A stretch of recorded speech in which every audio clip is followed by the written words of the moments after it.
All right. Unit 6, Topic 1. We are going to start with states admitted to the Union from 1864 to 1896. Now, we had all of this unorganized incorporated territory, right? And so by 1864, we have a lot more states being added into our union. So Washington joins the union in 1889, Montana, Idaho, North Dakota, South Dakota, Nebraska, Colorado, Wyoming, Nevada is already. Oh, it's colored blue. Well, I guess from 1864, that kind of makes sense. During the Civil War, they're technically free. Nevada, and then Arizona and New Mexico are still territory, and Oklahoma is still territory. So there's a reason why some of those places are still territory, but there's also a reason why we add in all of these places. And now this is not labeled on this map, but there's a gold mine here in Idaho. There's a silver mine right here in Nevada. There's a gold mine on the edge of South Dakota and Wyoming. There is gold and silver in Colorado. And of course, we talked about this last unit. There is gold in California, although it's mostly just right here next to Nevada. And there's also some silver in Nevada right there. And then way down here in our Arizona territory, we also have a little silver mine. So we've discovered all this precious metal. We need to make sure that that is part of our union and not anybody else's. And by anybody else's, of course, we're talking about the tribes that we had sent out west when we didn't want to deal with them in the east anymore. So again, we talked about this in Unit 5. The westward expansion, it was our manifest destiny to take over the rest of the world. God sent us. It was our job. We are simply manifesting our destiny by doing this. And we do have factors that had encouraged the settlement of the frontier. The precious metals is a big one. The California Gold Rush of 1849 brings all those people out to California and creates all these boom towns and then these ghost towns. And then later, as we continue to discover silver and gold in other Western states, more prospectors come out. The railroad is a big part of this. I wish I had a railroad map, but I don't. The Transcontinental Railroad from the West Coast to the East Coast cuts travel time in half in 1869. So before, it took a lot of work to get to the West. You had to take a covered wagon, you had to take a horse, you had to take yourself on foot. But now you can take the train.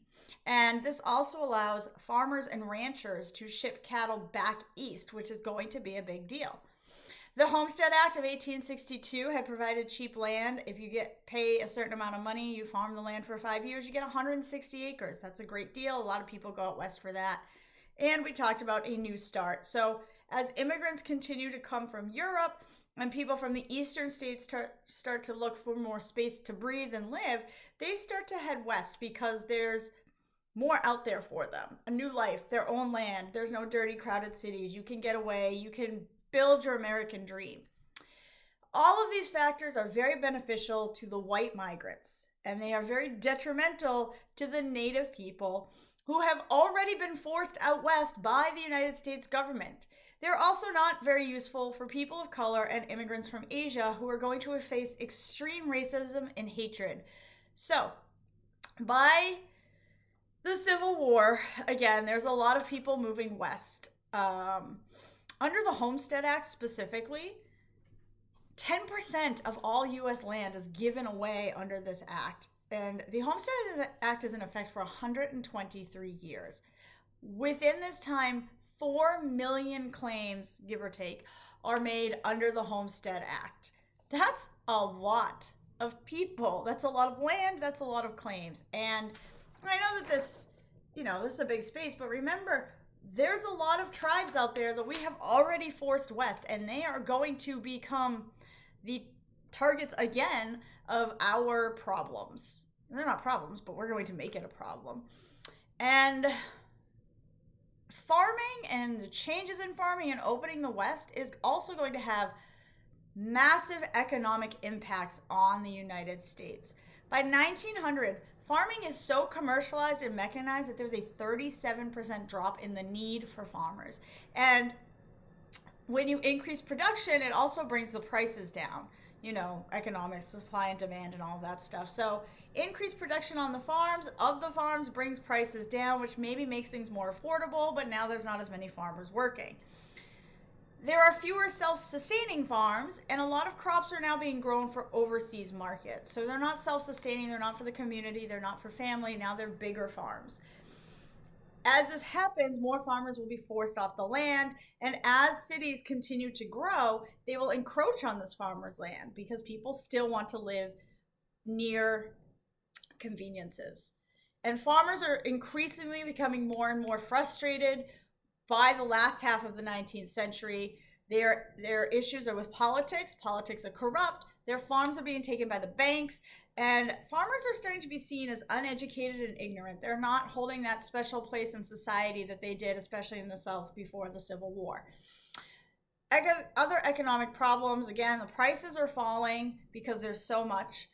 Railroads are charging way too much to ship products. There's no regulations on the railroads, so you need to determine who you need to use, and railroads can charge different prices depending on what you're shipping, who you're shipping it to, and who you're shipping it through.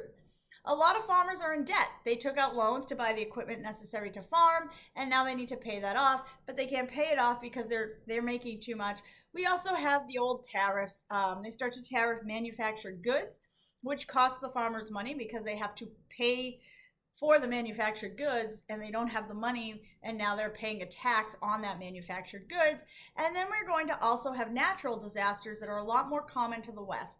Droughts, insect swarms, tornadoes, things that you didn't get in the Northeast. And a lot of these people are not used to this. They're not farmers by nature. They're farmers because it was a better opportunity than staying in the city and working for the textile mill. And finally, life out west can be very lonely.